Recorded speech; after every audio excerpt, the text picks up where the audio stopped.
एक आखिरी बात बोलकर यहाँ से चलूँगा मैं, लेकिन मेरे प्यारों ज़रा प्यार मोहब्बत से सुनना। बोलो सुनोगे नहीं इंशाअल्लाह। एक आखिरी बात, बहुत पते की बात है मेरे प्यारों।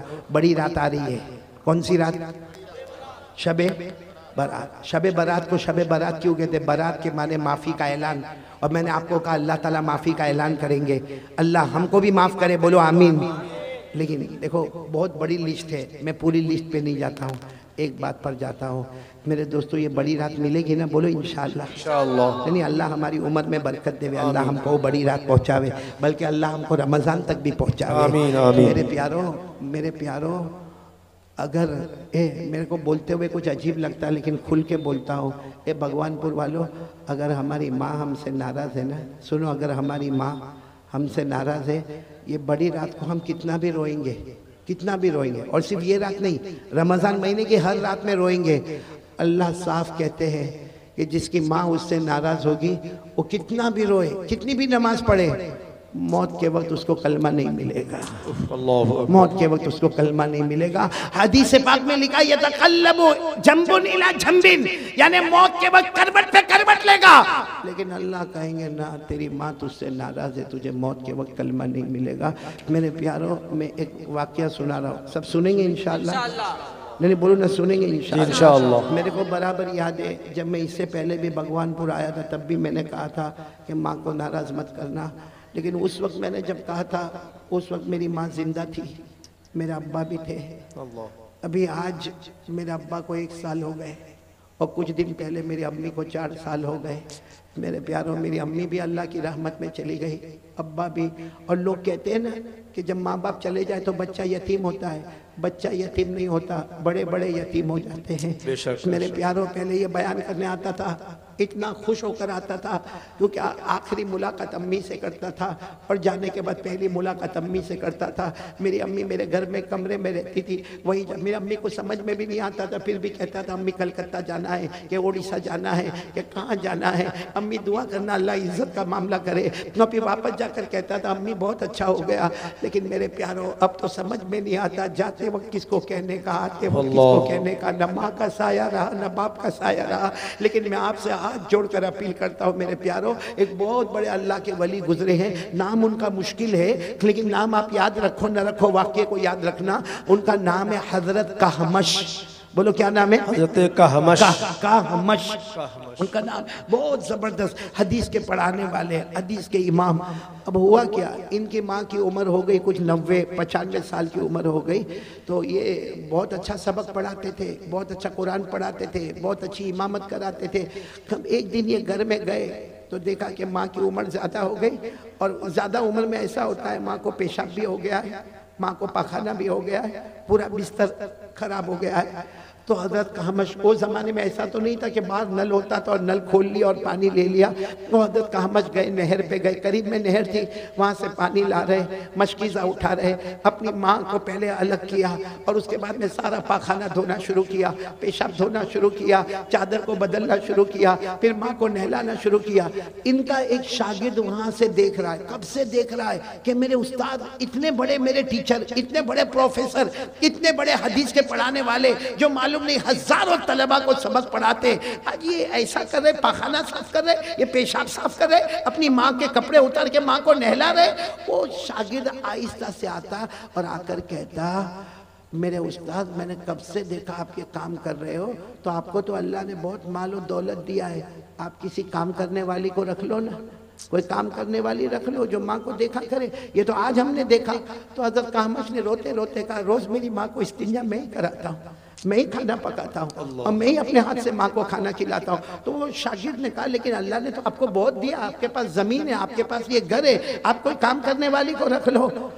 तो हजरत कहमश रोए, रोते रोते कहा, जब ये काम मैं करता था तो मेरी माँ ने कोई काम वाली को नहीं रखा था, यही काम मैं भी करता था, मैं भी पाखाना करता था, मैं भी पेशाब करता था, मैं भी बिस्तर खराब करता था, मेरी माँ मुझे नहलाती थी, कपड़े धुलाती थी, मेरी माँ ने तो कभी नहीं कहा कि मैं कोई काम वाली को रखूंगी, तो मैं कैसे कोई काम करने वाली को रख सकता। उसके बाद हजरत कहमश ने क्या कहा, बेटा जा जा, तू भी जा, माँ की खिदमत कर ले, माँ की खिदमत में जो मिलना वो मिलेगा, लेकिन याद रखना मेरा बेटा। हजरत कहमश कहते हैं, मैं भगवानपुर वालों आपसे कहता हूँ, और मैंने तजर्बा किया तो मैं कहता हूँ, बताओ क्या कहा हजरत काहमश ने, क्या कहा बेटा जा जा तू भी जाके माँ की खिदमत कर ले, याद रख ले रात को जब सोएगा ना सोएगा नींद बाद में आएगी, मदीने वाले नबी पहले ख्वाब में आ जाएंगे। अल्लाहु अकबर, सुभान अल्लाह। बाद में आएगी, नबी का दीदार पहले हो जाएगा, सुभान अल्लाह। मौत के वक्त कलमा मिल जाएगा, अल्लाह सारी नमाज़ें कबूल कर लेगा। इससे बढ़कर कोई दौलत नहीं है, माँ के कदमों के नीचे जन्नत है। इस पर एक बात बताऊं, एक बुजुर्ग थे, बोलो एक बुजुर्ग थे, वो इतने सखावत वाले थे, उनकी छोटा सा गांव था, उसमें वो बुजुर्ग थे। अब वो क्या करे मालूम, एक छोटी सी मस्जिद थी, अब जितने लोग फजर की नमाज पढ़ने आवे वो बुजुर्ग ऐलान करे भाई फजर के बाद सब अपनी जगह पर बैठे रहना, सबको चाय पिलाई जाएगी। अच्छा जोहर की नमाज पढ़ने सब आवे, वो बुजुर्ग ऐलान करे माशाल्लाह आप लोग आए हो, नमाज पढ़ने आए हो ना, ऐसे मत जाना, सुन्नत और नवाफिल के बाद खाने का इंतजाम होगा। अब मतलब 5 नमाजों में लोग आवे और वो बुजुर्ग को अल्लाह ने माल दिया था, वो लुटाते जावे। एक दिन वो छोटा गांव था, गांव वालों ने मशवरा किया कि रोज़ हम वो अल्लाह के वली का खाते, फजर के बाद नाश्ता भी उनका करते, जोहर के बाद खाना भी उनका खाते, असर के बाद भी चाय पीते, मगरिब के बाद भी उनका खाते। तो हम सब गाँव वाले मिलकर आज उस बुजुर्ग से पूछे आपको क्या चाहिए, वो हम लाकर आपको देंगे। तो सारे गाँव वाले जैसे फजर की नमाज के बाद ऐलान हुआ ना कि भाई सब लोग चाय पी कर जाए, तो सारे गांव वाले खड़े हो गए, हजरत चाय तो पीकर जाएंगे, लेकिन पहले ये बताओ कि आपको क्या चाहिए। आपने हमें बहुत खिलाया, बहुत पिलाया, हमारा भी हक बनता है, हम भी तो आपको कुछ देंगे। तो हजरत की आंखों में आंसू आए, कहा मुझे दोगे, जो मैं मांगूंगा वो दोगे। तो सबने कहा हम इतने सारे गांव वाले जमा है, हाँ हम जितने भी है, हमारे घर में बीवियां भी है, बच्चे भी है, जो आप मांगे आपकी खिदमत में लाकर रख देंगे। काम करो, दोगे ना, जो मैं मांगूंगा दोगे। कहाँ देंगे, कहा जाओ जन्नत की मिट्टी लेकर आओ। अल्लाहु अकबर। सब एक दूसरे का चेहरा देखते, हजरत ने फिर फरमाया जन्नत की मिट्टी लेकर आओ। तो एक दूसरे को कहते जन्नत देखा किसने के मिट्टी लेकर आवे, भाई देखे हुए तो जाके मिट्टी लेकर आवे ना। सब बैठे, एक जवान उठा गया और थोड़ी देर में एक छोटी से कागज में कुछ धूल भी यानी मिट्टी जो होता है ना, थोड़ा थोड़ा गुबार, वो लेकर आ गया, क्योंकि वो गांव का जमाना था, लोग बगैर चप्पल के घूमते थे। वो लेकर आया, कहा हजरत ये जन्नत की मिट्टी लेकर आया। हजरत की आंखों में आंसू आ गए, कहा मेरा बेटा कमाल कर गया, यकीनन तू जन्नत की मिट्टी। तो सबने कहा ऑब्जेक्शन, ये क्या जन्नत की मिट्टी लेकर आया, ये उठा गया कहीं से मिट्टी उठा कर लाया और कहता कि मैं जन्नत की मिट्टी लेकर आया, और हजरत आप भी कहते हो जन्नत की मिट्टी लेकर आया। हजरत ने उस जवान से कहा बता इनको तू कहाँ से लेकर आया, मैं तो समझ गया, मुझे तो खुशबू आ गई, तू बता।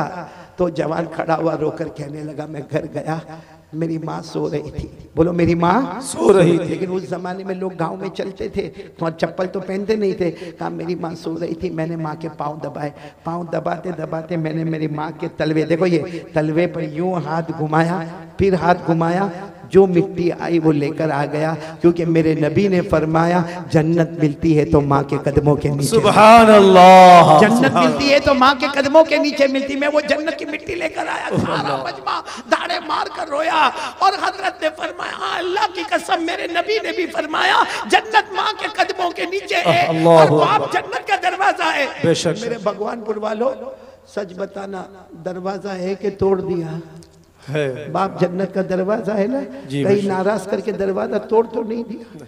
क्योंकि आज क्या होता है मालूम है, जितने जवान माशाल्लाह बहुत अच्छा, मैं तो मुबारकबाद ही दूंगा भगवानपुर के जवानों को जिन्होंने इतना अच्छा काम किया।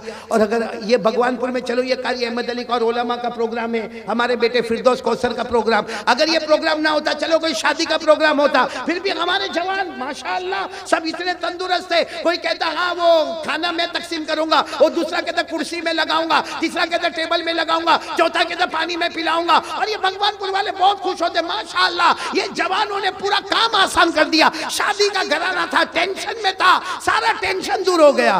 लेकिन मैं एक सवाल पूछता हूं मेरे जवानों, अगर ये हम शादी के प्रोग्राम में इतना काम करते, कभी घर जाके अब्बा के पाँव को दबाया? जी नहीं। कभी घर जाके ऐसा किया, करो ऐसा करो? मैं करता था, आपसे कहता हूँ। कहते ना बड़ा बनने के लिए मेरे प्यारों सबसे बड़ी चीज मेहनत नहीं होती है, सबसे बड़ी चीज माँ की दुआ होती है। बेशक, घर में जाओ घर में जाओ, थके थके घर में जाओ, फ्रिज खोलो, फ्रिज घर में होगा ना, यहाँ मटका खोलो, पानी लो, जाओ मत पियो, जाओ माँ के पास जाओ, माँ को जाकर कहो अम्मा अम्मा पा, तो माँ कहेगी मैंने कब पानी मंगवाया? अरे मैं तो आराम से बैठी हूँ, मैंने कब पानी मंगवाया? अम्मा तूने मंगवाया नहीं मंगवाया, लेकिन मेरे हाथों का पानी पी ले, कयामत में मेरे नबी अपने हाथों से जामे कौसर सुभान अल्लाह, वहाँ पानी पी ले। वो माँ ने 2-3 घुट पानी पिए हो, उस जगह से तुम भी पानी पी लो, देखो वो पानी में क्या मजा आएगा। और वो माँ की आंखों से जो आंसू निकलेंगे ना, कभी कभी जाओ ए मेरे भगवानपुर वालों, जाओ अपनी माँ के पास जाओ, अपने अब्बा के पास जाओ, देखो माँ अभी गुस्से में नहीं है, क्योंकि कभी कभी बूढ़े लोग गुस्से में भी होते, कभी अब्बा भी गुस्से में होते, गुस्से के टाइम पे नहीं जाने का, एकदम जब देखो कि इनका मूड बना हुआ है, जाओ और जाकर कहो माँ माँ माँ तेरे 3 बच्चे ना, माँ माँ तेरे 4 बच्चे ना, माँ जितने भी हम लोग भाई बहन है, माँ सबसे ज्यादा नालायक मैं हूँ, माँ मैंने तुझे कभी राजी नहीं किया, मैंने तुझे हमेशा सताया, माँ मैंने तुझे हमेशा सताया। आप देखोगे कसम अल्लाह की, आप देखोगे माँ के हाथ ऐसा तड़पते होंगे और यूं कांपते कांपते कहेगा अरे बेटा ना ना ना माँ एक बार मेरे को माफ कर देना। आप अपनी माँ से बुलवाओ एक बार माफ कर दे, माँ यूं हाथ रखेगी, जा जा बेटा मैंने माफ कर दिया। और फिर माँ को कहो माँ मैं नहीं तेरा हक अदा नहीं कर सकता, क्योंकि एक तरफ मेरी बीवी है, एक तरफ मेरे बच्चे, एक तरफ माँ तू है, कभी इधर जाऊँ तो वो नाराज है, इधर आओ तो तू नाराज है, माँ तेरा हक अदा नहीं कर सकता लेकिन माफ कर दे। देखना माँ कांपता हाथ आपके सर पे रखेगी और कहेगी जा जा बेटा मैंने माफ कर दिया। कहेगी मैंने माफ कर दिया। आसमान पर अल्लाह फरिश्तों को कहेगा ए फरिश्तों गवाह रहो। वो माँ ने अपने बेटे को माफ कर दिया। मैं 70 दर्जे ज्यादा रहमत रखता, मैं 99 दर्जे ज्यादा रहमत रखता। अगर माँ अपने बेटे को माफ कर सकती है, गवाह बन जाओ मैंने भी अपने बंदे को। सुभान अल्लाह, नाराए तकबीर, नाराए तकबीर। इसलिए मेरे प्यारों ये जो रात आ रही है ना, अभी तक मैंने आपको हकीकत नहीं खोली। मार्च 7 को जो रात आ रही है, बोलो कौन सी रात? मार्च 7 तारीख को शब बारात। शब बारात। आखिरी बात सुन लो, हजरत आयशा रदी अल्लाह ताला अन्हा ये रात को बहुत रो रही थी, इतना रो रही थी कि अड़ोस पड़ोस जमा हो गए। यानी हमारे नबी सल्लल्लाहु अलैहि वसल्लम के पर्दा फरमाने के बाद, विसाल फरमाने के बाद, आखिरी बात है, हजरत आयशा रो रही थी, सब लोग जमा हो गए। कहा आयशा, अम्मा आयशा, क्योंकि हमारे नबी की बीवी हमारी माँ। सबने कहा अम्मा आयशा आप क्यों रो रही है? हज़रत आयशा ने फरमाया आज की रात शब बारात है, आज फैसला होने वाला है। ये पूरा भगवानपुर बोलो मार्च 7 को हम सबका क्या होने वाला? तो सबने पूछा हजरत आयशा से, अम्मा आयशा आज रात को क्या फैसला होगा?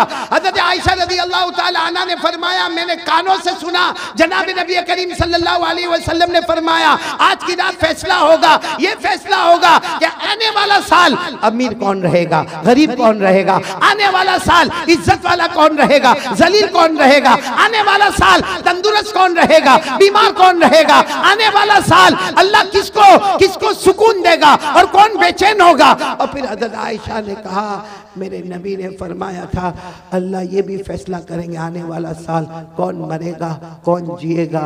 और फिर हज़रत आयशा ने रोते हुए कहा मेरे नबी ने कहा ये भी आज रात को फैसला होगा कौन ईमान के साथ जाएगा कौन बगैर ईमान के दुनिया से जाएगा। अल्लाहु अकबर। मेरे प्यारों वो रात आ रही है, फैसले वाली रात आ रही है और इसी को अल्लाह ने फरमाया आमीन वल किताबिल मुबीन इन्ना अंज़लनाहु फी लैलतिन मुबारका इन्ना कुन्ना मुनज़िरीन फ़ीहा युफ़रक़ु कुल्लु अमरिन हकीम अमरन मिन इंदिना इन्ना कुन्ना मुरसिलीन। यहाँ लैलतुल मुबारका में एक तफसीर शब बारात की है, यही फैसले की रात है, मगफिरत की रात है, मार्च 7 के आने से पहले। बल्कि मेरे प्यारों अभी इसी वक्त हम सब तौबा कर ले अल्लाह के सामने, बोलो करेंगे इंशाअल्लाह। तो चलो मैं चाहता हूँ कि हम सब अल्लाह का जिक्र करें, करेंगे बोलो करेंगे इंशाअल्लाह, और दरूद पढ़ेंगे बोलो पढ़ेंगे इंशाअल्लाह। और फिर जो ऐलान करना वो ऐलान हो जाएंगे, उसके बाद में हम दुआ करेंगे इंशाअल्लाह। अल्लाह हम सब के बैठने सुनने को कबूल फरमाए। मैं हमारे अशरफुल भाई का, बेटे शाहनवाज का, ये 2 साथ में रहे, वो बेटे अलिफ का, और इसी तरीके से पूरे मजमे का, और हमारे सलाउद्दीन भाई का, उनकी पूरी टीम का, जवानाने भगवानपुर का, और यहाँ के जितने उलमाए किराम, खुसूसन हमारे सदर मोहतरम आली मर्तबा हज़रत मुफ्ती यहया साहब दामत बरकातुहुम का, मेरे मेरे बेटे फिरदौस कौसर का, और भी जितने मुकर्रिरीन और जितने नज़म पढ़ने वाले और नात पढ़ने वाले और किरात पढ़ने वाले तमाम उलमाए किराम, हुफ़्फ़ाज़ किराम, क़ुर्राए किराम का शुक्रिया, और सारे मुंतज़िमीन का शुक्रिया, और मेरी माओ का, बहनों का, बेटियों का शुक्रिया। अल्लाह हम सबको अमल की तौफीक अता फरमाए। आमीन या रब्बल आलमीन। व आखिरु दावाना अल्हम्दुलिल्लाहि रब्बिल आलमीन। भाई मेरे प्यारों, दो ऐलान करने के, एक तो ये ऐलान करना, अभी मैंने आपको बताया मार्च 7 को कौन सी रात आ रही है? 7 में बोलो कौन सी रात आ रही है? शबे बारात में कौन सी दुआ पढ़ने का? भाई शबे बारात में दुआ तो हम मांगेंगे, बोलो मांगेंगे इंशाल्लाह, लेकिन वो दुआ मांगो जो डायरेक्ट हमारे नबी सल्लल्लाहु अलैहि वसल्लम ने हज़रत आयशा से फरमाया, आयशा ये दुआ तुम भी सीख लो और लोगों को भी सिखा दो। वो मैं दुआ लेकर आया हूँ, लेकिन हमारे यहाँ पे शायद हिंदी में लाया हूँ ना मैं दुआ। हाँ, वो कार्ड अरबी में भी है, यानी दुआ तो अरबी में आपको मिलेगी, बाकी वो हिंदी में भी होगी या गुजराती में भी होगी, लेकिन हमको तो अरबी से मतलब है। तो वो अरबी में जो अल्फाज है वो मार्च 7 से पहले पहले वो अल्फाज याद कर लो, नहीं आवे तो उसका तर्जुमा याद कर लो, ताकि हम वही दुआ उस रात को मांगेंगे जो हमारे नबी ने हजरत आयशा को मांगने कहा था। तकरीबन 1000 कार्ड लेकर मैं आया हूँ। वो 1000 कार्ड कौन तकसीम करने वाला? अलीफ भाई के पास है और अशरफुल भाई के पास है, दोनों के पास है, लेकिन ये दोनों को मैं कहूँगा यहाँ तकसीम नहीं करेंगे, कहीं पीछे जाकर तकसीम करेंगे, वरना यहाँ ये सारा इंतज़ाम जो है वो इधर उधर हो जाएगा। या चाहे तो कल उसको तकसीम करें, और अगर किसी को वो कार्ड न मिले तो कम से कम अपने मोबाइल में उसको सेव कर ले, जिसके पास सेव हो वो दूसरे तक पहुँचा दे, ताकि मार्च की 7 को जो शबे बारात आएगी और उसमें जो भी दुआ पढ़ेंगे, अगर आपने वो शेयर किया होगा तो फ़ायदा आपको भी मिलेगा, सवाब आपको भी मिलेगा, मांगेगा वो सवाब आपको मिलेगा। तो भाई सब पढ़ेंगे ना इंशाअल्लाह। और ये दुआ शबे बारात की भी है और शबे कदर की भी है, यानी रमज़ान की रातों में भी ये दुआ काम आएगी और शबे बारात में भी ये दुआ काम आएगी। अल्लाह ये रात हम सब के लिए मगफिरत का जरिया बना देवे। एक ऐलान ये करना, दूसरा ऐलान ये करना कि हम वहाँ गुजरात में एक जगह है वडोदरा, बड़ौदा भी कहते हैं, वडोदरा भी कहते हैं, वहाँ हमने एक छोटा सा इदारा कायम किया। मैं आपसे कलेक्शन मांगने नहीं आया, चंदा मांगने नहीं आया, कोई कलेक्शन नहीं, कोई 1 रुपया नहीं। मैं सिर्फ ये कहने के लिए आया हूँ कि हमने जो जो काम शुरू किया है वो बड़ा अजब काम है। आप दुआ करो कि अल्लाह कामयाबी अता फरमाए, अल्लाह हमारे मरहुमा अम्मा और मरहूम अब्बा की तवज्जो से अल्लाह वो काम मुकम्मल फरमाए। हमारे पास तकरीबन 40 बच्चे हैं, जिनमें से कुछ अंधे हैं, नाबीना हैं, ब्लाइंड है, कुछ डेफ और डम है, यानी सुन भी नहीं सकते, बोल भी नहीं सकते, कुछ दिमाग से माजूर है, कुछ हाथ से माजूर है, कुछ पाँव से माजूर है। हमने ये तरीका बनाया है कि इन बच्चों को दीन और दुनिया दोनों की तालीम देना है। अल्हम्दुलिल्लाह, आपको बहुत ताज्जुब होगा, एक बच्चा हमारे पास आया जो महाराष्ट्र की तरफ का रहने वाला था और थोड़ा बहुत कुरान जानता था, लेकिन दोनों आंखों से माजूर था। और एक बात याद रखना, जो हमको दोनों आंखों से माजूर दिखते ना, इनकी ये आंख बंद होती है, मगर अल्लाह दिल की आंख को खोल देता है। वो बच्चा पूरा कुरान पाक का हाफिज हो गया, बोलो सुभान अल्लाह। और इनका कुरान और हमारे कुरान का तरीका अलग होता है, उनका वो ब्रेन लिटी वाला कुरान होता है, जो अलग डॉट्स डॉट्स वाला कुरान, लेकिन वो कुरान पाक का हाफिज हो गया। अब इत्तेफाक से चूंकि वो मेरी निगरानी में मदरसा चलता तो मैं गया इम्तिहान लेने के लिए। अब इम्तिहान क्या लेवे, कोई ब्लाइंड है, नाबीना है और पूरा कुरान पाक का हाफिज है, हम तो उसको सीने से लगाएंगे, इम्तिहान क्या लेंगे। तो मैंने उसको कहा, बेटा तेरे को जहाँ से पढ़ना है वहाँ से पढ़ ले, तेरा इम्तिहान क्या लेने का, तेरे को पूरे 50 नंबर दे दूंगा, तो पूरे कुरान का हाफिज हुआ। तो मेरे को कहता है कारी साहब, नाबीना, कहता कारी साहब मैंने आज तक आपको देखा नहीं, आपका बयान बहुत सुना, लेकिन आप ऐसा बोलोगे ना, पढ़ ले जहाँ से पढ़ना, मैं नहीं पढ़ूंगा, आप मुझे बताओ कहाँ से पढ़ना, वहाँ से मैं पढ़ के बताऊंगा। आपको ताज्जुब होगा भगवानपुर वालों, मैंने 13 सवाल किया, उसने 13 सवालों के जवाब बगैर गलती के दिया। तो मैं हैरान हो गया, मैंने कहा ये बच्चा इतना अच्छा नाबीना और इतना अच्छा इसको कुरान पाक याद है। तो उसने मुझे कहा रात को सोता नहीं जब तक मेरे 24 घंटे में 10 पारे मुकम्मल तिलावत नहीं हो जाते। कि मेरे प्यारों, ऐसे बच्चों का इदारा हम चला रहे हैं। मैं आपसे चंदा मांगने नहीं आया, फिर कहता हूँ कलेक्शन के वास्ते नहीं आया, मैं बच्चे मांगने के वास्ते आया हूँ कि आपके भगवानपुर में या आपके कुर्बो जीवार में आपको कोई भी ऐसा बच्चा दिखे जो नाबीना हो और वो लोगों से भीख मांगता हो, या बहरा हो, या इसी तरह बोल ना सकता हो, हाथ पाँव से माजूर हो, आप उनको अशरफुल भाई से ताल्लुक़ कायम करें, हमारे बेटे फिरदौस कौसर से ताल्लुक़ कायम करें, यहाँ के किसी भी अच्छे मोतबर आदमी से ताल्लुक़ ताल्लुक कायम करे और उसको बरोडा पहुंचा दे, उसका नाश्ता, उसका दोपहर का खाना, उसका। और आप ये मत समझना, कभी कभी सोचते कि मौलाना लेके जाएंगे तो सिर्फ मौलाना कुरानी पढ़ाएंगे। नहीं मेरे प्यारो, मैं वो हूँ जो कहता हूँ दीन की तालीम भी हासिल करो और दुनिया की तालीम भी हासिल करो, क्योंकि हमको अगर हाफिज, कारी, आलिम, मुफ्ती की जरूरत है तो वही हमें डॉक्टर, बैरिस्टर और अच्छे लॉयर की और अच्छे आर्किटेक्ट की भी हमको जरूरत है। दोनों तालीम बहुत जरूरी है। आपको ताज्जुब होगा, हमारे बहुत से लोगों को अंग्रेजी बोलना नहीं आता, सिर्फ अभी मोबाइल आ गया ना, मोबाइल तो थोड़ी बहुत अंग्रेजी आ गई। वो भी क्यों? वो कोई गर्लफ्रेंड से बात करने का होता है, उसमें क्या आता, हमको क्या आता है मालूम है? I love you, I miss you, sorry, yes, no, thank you. ना मेरे प्यारो, आपको मैं ताज्जुब की बात बताऊं, मैं जब अफ्रीका पहुंचा था, जिम्बाब्वे एक जगह है, और मेरा पहली मर्तबा और जवानी का मामला था। मैं गया, फजर के बाद फजर की नमाज पढ़ाई, माशाल्लाह सबने वाह वाह किया, और उसके बाद में मुझे कुर्सी पर बिठा दिया। मैंने मोहतरम दोस्तों बुजुर्गों करके शुरू किया तो पीछे ने किसी ने जोर से हाथ मारा। मुझे कहा मौलाना दोस्तों बुजुर्गों नहीं, यहाँ सबको इंग्लिश आती है। वो तो अल्लाह का एहसान है कि हमने हमारे अम्मा अब्बा, हमारे उस्तादों से इंग्लिश सीखा, और आज भी हमारा बाहर जाना होता है तो जैसे हम यहाँ उर्दू में बयान करते हैं, अंग्रेजी में बयान करना पड़ता है। अल्हम्दुलिल्लाह, करवाने वाला कौन? अल्लाह। तो मैं ये चाहता हूँ कि ये जो माजूर बच्चे जो हमारे यहाँ भीख मांगते रहते हैं, मैं हम लोग वहाँ पे उनको चौक कैसे बनाते वो सिखाया जाता है, ब्लैक बोर्ड कैसा बनाया जाता, चश्मा कैसा बनाया जाता है, और उसके बाद में अगरबत्ती कैसे बनाई जाती, मोमबत्ती कैसे बनाई जाती, हकीमी दवाओं को कैसे तैयार किया, ये हुनर भी सिखाया जाता है, कुरान भी सिखाया जाता है। जितना उनको आराम करना है आराम भी दिया जाता है, जितना उनको जैसा खाना है वो खाना भी दिया जाता है। तो मैं आपसे ऐसे बच्चे मांगने के लिए आया हूँ, तो आपके नज़र में जहाँ कहीं ऐसा कोई मिले और वो खुशी के साथ आना चाहता हो तो हम खुशी के साथ उसको बुलाने के लिए तैयार है। अल्लाह आप सबको अमल की तौफीक अता फरमाए। और अब सब अल्लाह का जिक्र करेंगे इंशाअल्लाह। और कोई काम बाकी हो तो ऐलान कर ले ताकि जिक्र करें और उसके बाद फौरन दुआ करें और दुआ के बाद चलेंगे इंशाअल्लाह। जी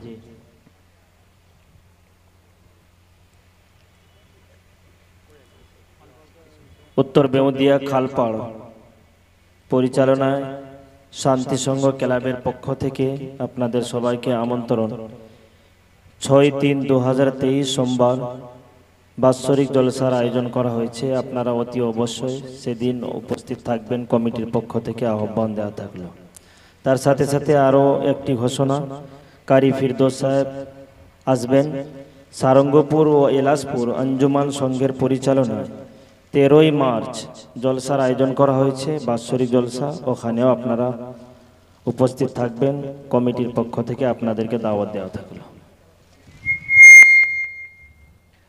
भाई देखो, हम अभी जिक्र करेंगे लेकिन उससे पहले मैं सलाम करता हूँ। आप सब मेरे सलाम का जवाब देंगे और पूरी डिसिप्लिन का ख्याल रखोगे। माशाल्लाह हमारे सलाउद्दीन बेटे और उनका पूरा जो स्टाफ है, वो जितने काम करने वाले हजरात हैं, वो सब इस तरह करें कि सलाम का जवाब दे दें और यहाँ दुआ के बाद फ़ौरन रास्ता दें। हम गाड़ी में बैठ कर जाएंगे क्योंकि हमें एयरपोर्ट तक पहुँचना है और उसके बाद फ़्लाइट में वापस हमें